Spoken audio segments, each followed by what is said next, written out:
ऐसे ही फिर से समय जो है और जटिल होते जाएगा और कठिन होते जाएगा, क्योंकि 2025 से 29 तक कर सकते हैं आप जहां पर भी है, ध्यान के माध्यम से, साधना के माध्यम से, प्रार्थनाओं के माध्यम से, गुरुजनों के माध्यम से, कि अगले 4 साल हमें तैयार होना होगा। ऐसे कई बार होगा बाहर कि जहां पर समस्या होगी पर समाधान नहीं मिलेगा।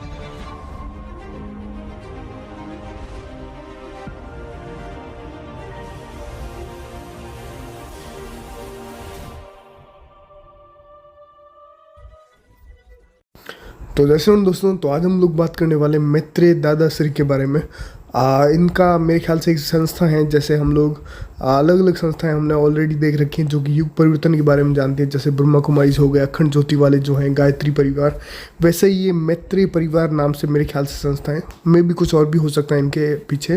फिर भी अगर आप लोगों ने मैत्रेय नाम पे ध्यान दिया होगा, तो जब मैं हम बात करते हैं भगवान कल्कि के बारे में, तो अलग अलग जो रिलीजन है उनमें बात कर रखी है एक सेवियर के बारे में, एक अवतार के बारे में, जो कि कहीं ना कहीं कल के अवतार के बारे में ही है और उन्हीं की तरफ इंडिकेट करता है। वैसे ही बौद्ध धर्म में मैत्रेय कहा जाता है, तो ये भी उन्हीं से लिंक लगता है और ये भी बिलीव करते हैं कि अभी का जो समय है वो बदलाव का समय है। और अब और भी बहुत सारी चीज़ें, तो इसीलिए मैं उनका एक क्लिप शेयर कर रहा हूँ। काफ़ी लोगों ने मेरे को ये शेयर किया था। फ़िलहाल काफ़ी चीज़ें चलती हैं, इसलिए मैं टाइम टू टाइम वीडियो नहीं डाल पा रहा हूँ, पर कोशिश करूँगा कि अब रेगुलर डाल पाऊँ। बाकी आप लोग वीडियो देखो और बताओ क्या लगता है। इसके अलावा मैंने लाइव भी किया है 1-2 दिन पहले, तो नहीं देखे हैं तो जाके ज़रूर से देखो।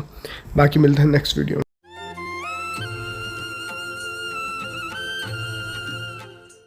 जो कोविड का काल आया 2020 से 21-22 3 साल तक, उस काल से पहले हमने हमारे जो परिवार के सदस्य हैं उनको सभी को बताया था कि ऐसा एक समय आएगा जहां पर हम सभी को तैयार होना होगा।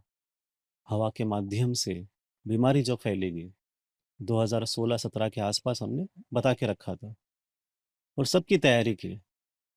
तो जो लोग थे समझे, वो तैयार हुए और 3 साल बहुत मेहनत की लोगों तक कृपा पहुंचाने की। बाहर घूमे, चले, मिले, और जितने परिवार के सदस्य थे सभी के सभी सुरक्षित रहे।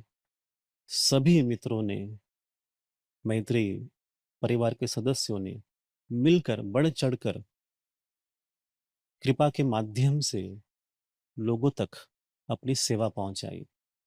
अब हम ये इसीलिए कहते हैं, बता रहे हैं आज आपको, कि ऐसे ही फिर से समय जो है और जटिल होते जाएगा और कठिन होते जाएगा, क्योंकि 2025 से 29 तक आध्यात्मिक स्तर पर हम जिसे देख रहे हैं उसे हम अमृत मंथन का काल कहते हैं।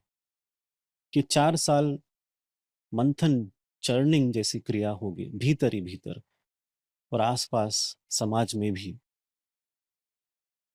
इस वक्त सबसे पहले जो बाहर निकलेगा, जो आप सबको पता है, वो विष ही निकलेगा, जो दबी हुई चीज है,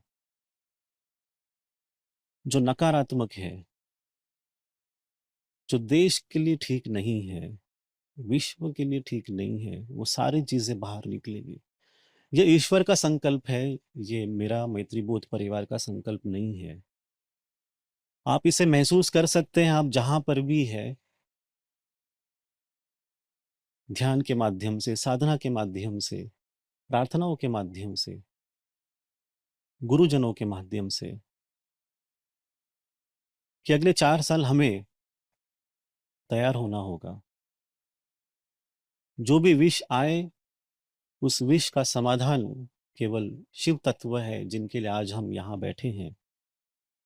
ऐसे कई बार होगा बाहर कि जहां पर समस्या होगी पर समाधान नहीं मिलेगा।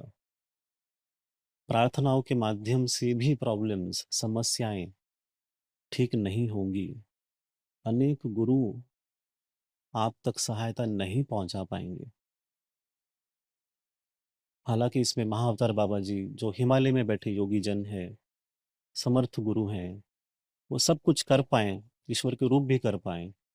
पर अगर आपको सही मायने में सहायता चाहिए, जीवन में आगे बढ़ना है, तो इसका सरल उत्तर यही है कि ईश्वर आपके भीतर है, आप उन्हें जागृत करें।